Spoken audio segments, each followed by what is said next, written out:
Expect the best used car deals guaranteed. Visit arnoldclark.com.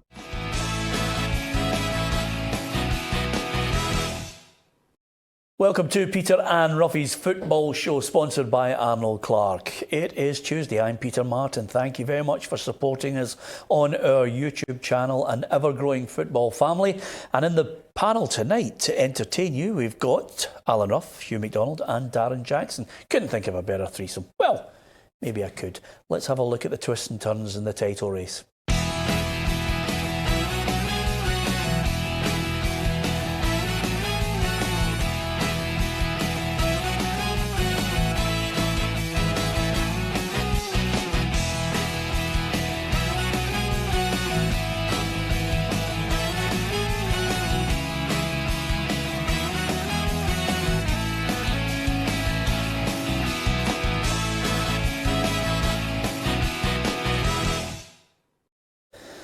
So, Celtic unveiled another new signing. Ismail Soro is in. He strengthens that squad already, and there could be maybe one more face to come in at Celtic, possibly a winger. There's a blow with Frimpong. It looks as if they're going to assess whether he has ligament damage. So there's the low from the high. As far as the title race is concerned, the Celtic manager today saying it's got a long way to go. It's a result that happens. You know, things will, twist and turn maybe as we go along. We're just concentrating on St Johnstone tomorrow and, looking forward to the game because, we've played quite well since the turn of the year. Listen, if they call for the sack for managers after 3 and 4 games in the 21st century, Roughie, I think we're living in an era where it's knee-jerk game to game now. I mean, it's ridiculous to suggest that Celtic will go undefeated all the way to the end of the season. No, I think the bigger teams in the league will have something to say, particularly at home. We all know they can up their game, the Aberdeens, Hibs, Hearts, Motherwell. I think they're the teams, if you were looking at the fixture list and if you were Rangers or Celtic, you'd be looking at these fixtures. I don't think any of the other teams are good enough to take on Rangers and Celtic. I think that's pretty fair. But I also know, though, that if you look back in this season, we don't have to go back in ancient history. But look back in this season, Celtic dropped points at Livingston, and it wasn't a freak result at Livingston in many ways because Livingston deserved it. So I think the teams, the Celtic Rangers have to, maintain their concentration, have to maintain their focus in every match because I don't think there'll be a great room for manoeuvre outside, matches between themselves. I still think it'll be tight, and I still think, as we've talked before, I think Celtic will just edge it. You can only look at the evidence and deal with the facts that are in front of you. Now, the question is, are Celtic better than they were last season? There was a line in the sand where Brendan Rodgers eventually left and Neil Lennon came in to guide Celtic to the title. But I wonder if you can come up with apart from Rangers, when the title was won and Rangers defeated Celtic, I wonder if you can come up with only one team that actually managed to defeat Celtic beyond December's game when they lost to Rangers. Last season? Yeah. There's only one team. When you look at it and you look at them coming out of, December at the time, and I look back in the stats of this just because of how everybody is suggesting.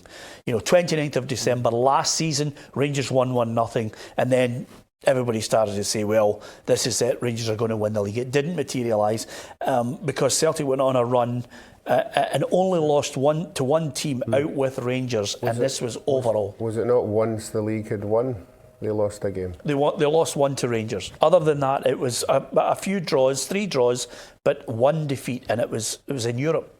I think they're in the zone, Peter, and I thought Rangers were in after the Old Firm one and how well they played. I thought Rangers were in the zone as well, and I thought it was going to come down to the Old Firm games. Yeah.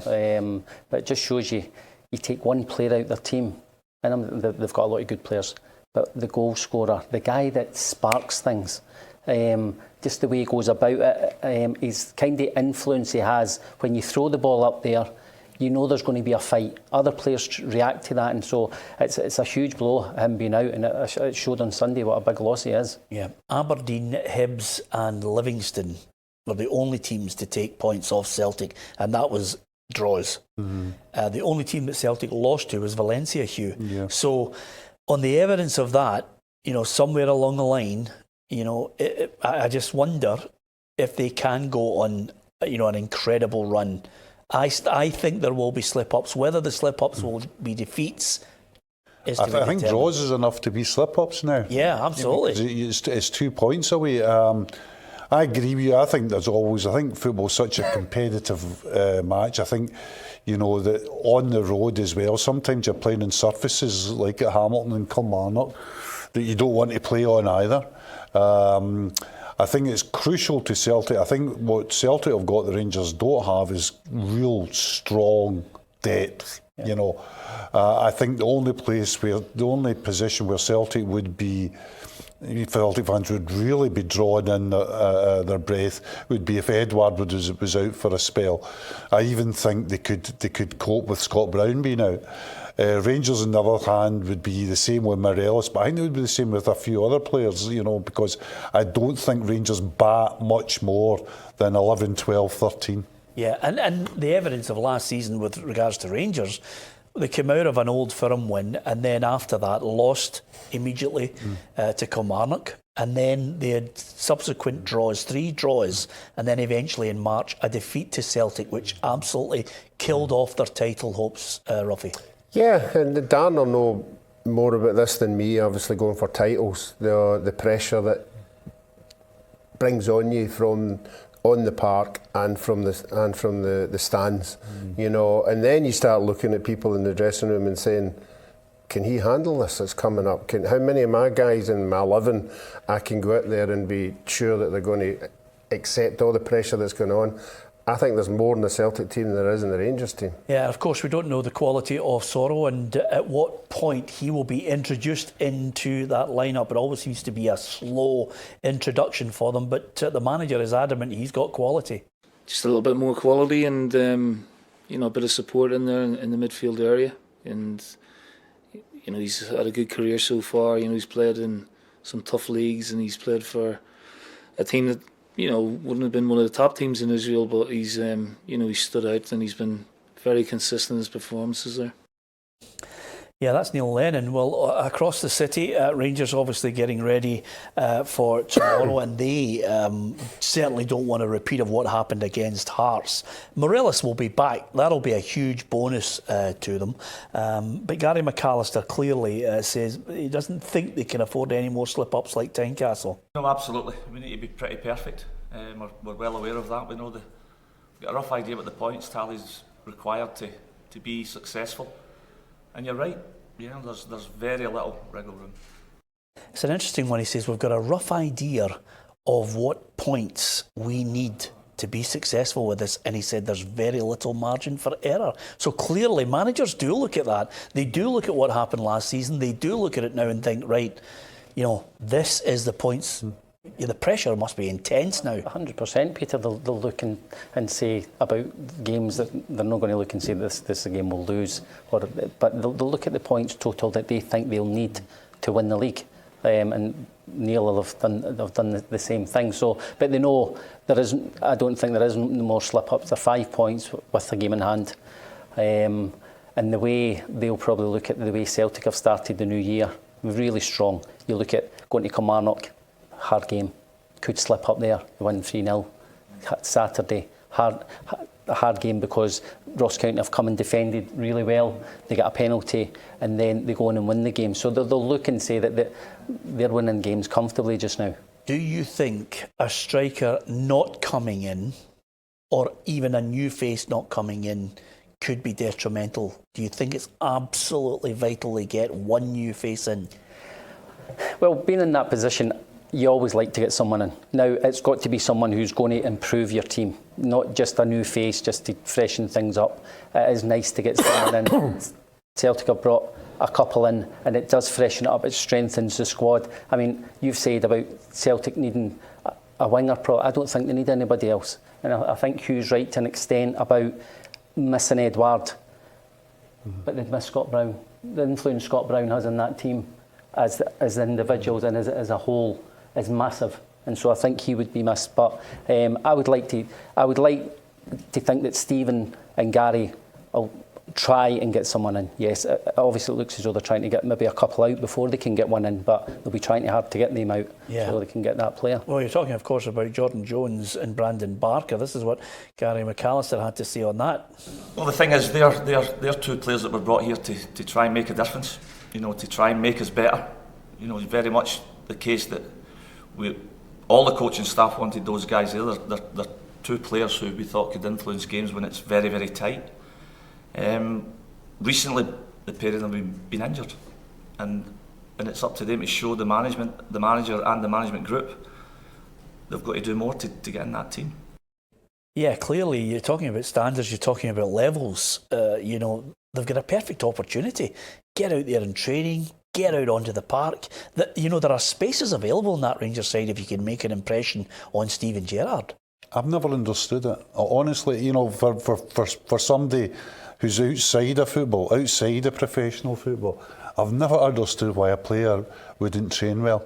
I really don't. I think if you've got the chance to make the best of your talent, why would you not just give it everything? Yeah, absolutely everything. Well, maybe you're not good enough.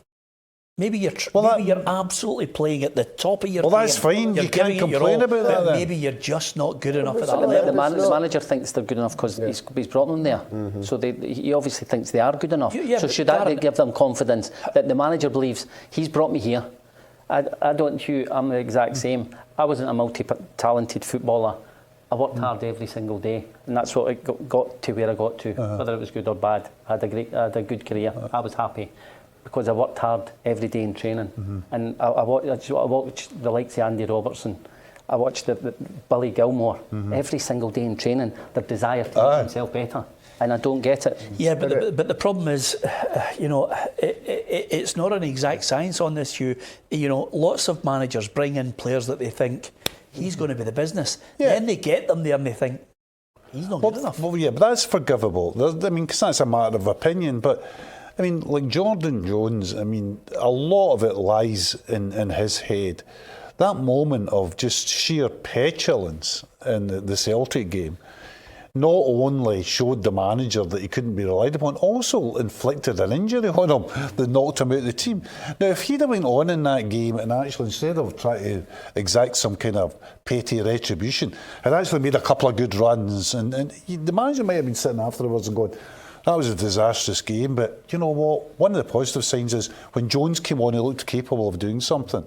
That's the way careers turn. But you could put a list out of loads of players that Rangers and Celtic have identified for other clubs in our league, the best players, the best players by miles, and they come to Rangers and Celtic. Well, he played with one. He played with one. Celtic bought Nadir Sifsi, and he looked great at Dundee United. Never kicked a ball at Celtic. Peter, it's handling the pressure of playing for Celtic or Rangers. Now, it's amazing when 60,000, 50,000 are with you. But see, when things aren't going well and you give the ball away, it's handling the pressure. You're taking that ball again and then taking it again. Yeah. So it's actually handling the pressure of playing for a massive club. What was it like for you when you gave that ball away? Aye. Yeah. Torture. Just thought Disappeared. Just thought I'd get in. No, to your credit, actually, you probably put an extra shift in it, knowing you as I do. It's funny Dan said that there, because when I went to Celtic for that short spell, and I was only there as a backup, and when Packy got injured, and the first thing Billy McNeil said to me, I'm going to play you on Saturday, can you handle it? That was his first words to me, can you handle it? Yeah. And you played in 7 World Cups? Yeah, and that was playing for Celtic. Can you handle it? Yeah, well, there's the point. And when you think about all those World Cups and big games that you played in as well, more than able to handle it. We're going to talk about Christoph Berra, we're going to talk about Lawrence Shanklin, but that's all after our competition.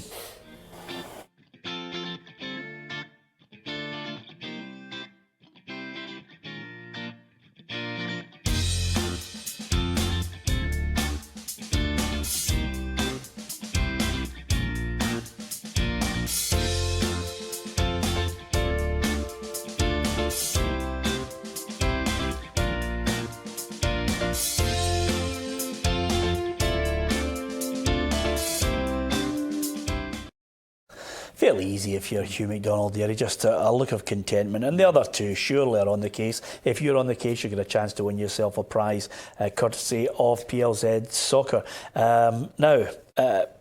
We've talked about players that potentially could be coming in. One player that looks as if he could be on his way to Salford is Christophe Berra. What a transformation. When you think about, everybody thinks that it can be glamorous football, but it's the hardest game ever. Any sport where you are analysed daily by your manager, then by the support, and then your career could totally and utterly be transformed over a 2-month period when one manager goes and another one comes in and he doesn't fancy you. Christophe Berra, the last couple of months have been an absolute roller coaster, and it looks as if it's gone like that. Yeah, funny enough, I had it myself. Craig, first time round when he came in, I was playing under Jim Jeffries, and Craig came in and first day just said, "Dan, you'll not play again," which I took no problem, Peter, because managers have different ideas. Yes, it hurts you. I enjoyed, obviously, my time at Hearts, so it'll be hurting Christophe because he's a Hearts man. You'll have seen, I don't know if it was at the game on Sunday, the buzz was back, and he wanted to be part of that. But he can still play. Go now. Salford, you look at the money they're putting into the club, the stadium they're building. It's a great place for him to go and play and enjoy, because he couldn't have enjoyed it over the last little while. And even though people think, oh, you're getting paid X amount, you've got to enjoy yourself going to your work. Yeah, that's another key issue. One man who looks as if he's enjoying himself because he's back fit is Suter. And I look at him and I think to myself, I wonder, could the Hearts centre-half suddenly have put himself at the forefront of Steve Clarke's thoughts at Scotland? He's always been that sort of guy lying in the background. People at one time always say, wait till he comes through, wait till he comes through. I really hope so, because it's a position where we could really be doing with, a real good, strong young player then. But he's still, I think, got a lot to prove in that position. You work with him? Adam at Dundee United, fantastic footballer. Takes chances being a centre-half. He needs a dominant centre-half beside him. I saw on Sunday his heading's improved enormously. But see, driving out, there's no centre-half in Scotland anyway better than Suter driving out and making passes into forwards, making passes into midfield, committing defenders and all that. I think he's a certainty to be in the squad. Yeah, it's just that key element that we need for centre-halves, Roughie, the ability to defend. Yeah, but particularly at home against Israel, I wouldn't like to think we're going to be in the back foot and we're needing a centre-half who hasn't to go and win headers, and I think we need that kind of player who's going to build it up for the back, bring the wing-backs into the game. I can't see him being put in under pressure, so for me he's jumped ahead of a few people anyway. Yeah, OK. What about Lawrence Shanklin, Hugh? £2 million bid, Stoke City. I don't think Dundee United are ready to blink just yet, since that seems to be the key catchphrase. Yeah, because it's an interesting one with Dundee United, because we understand he's on really good wages there. We understand as well that, that there's a lot of money being spent at Dundee United at the time. And it looks as if, with all, it looks as if they've won the title, doesn't it? Yeah. So the season's ambition has been reached, but so it's a matter of when they cash in on them, isn't it? They'll probably, will they wait till the summer, will they wait later than that? I don't know. I hope they don't wait till the last day of the transfer window, because it's going to be difficult to get another player in.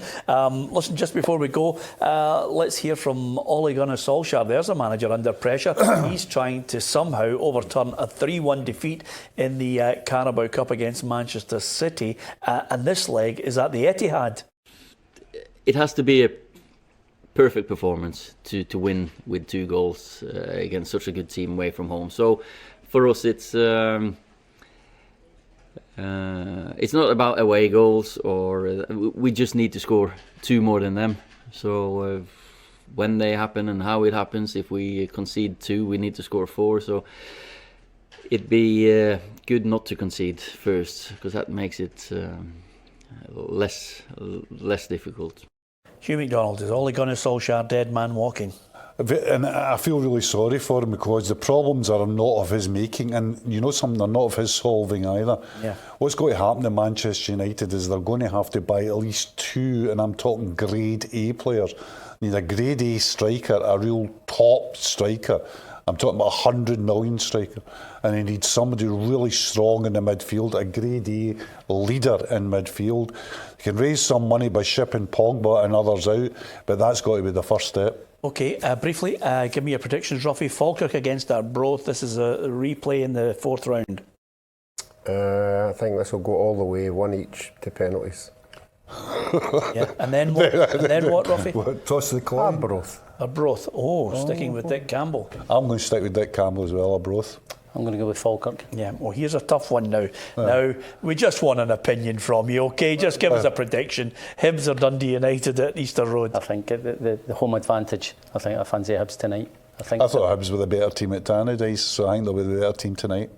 Hibs for me, yep. Yeah, what about Ross County? They're at Ibrox against Rangers. I'll go 3-0 Rangers. Oh, I think Rangers will win, yeah.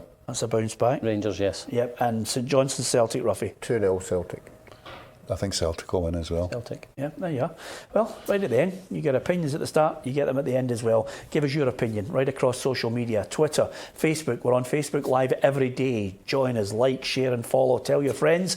And of course, YouTube. If you subscribe to YouTube, you'll get all the latest unique video content as well as the shows and the podcasts as well. One of Darren's old teammates, Andy McLaren's got a story to tell on and off the park. We're looking forward to it. Roughie, Tam Cowan and myself will be with Andy on Thursday, chatting to him, and of course the podcast will be released on the Friday morning. Hopefully you can get into that as well. And thanks to everyone who's actually put us into the top 30 podcasts across Great Britain. Of course we're high as number 5, Roughie. Want to be number 1, don't we? Yeah, but I'm sure the guests that we have on will take us up there. Yeah, maybe absolutely. not tonight, but Thursday. and on that note, from Roughie, thank you very much to Roughie, Hugh, MacDonald and Darren Jackson. From myself, Peter Martin, thanks for watching.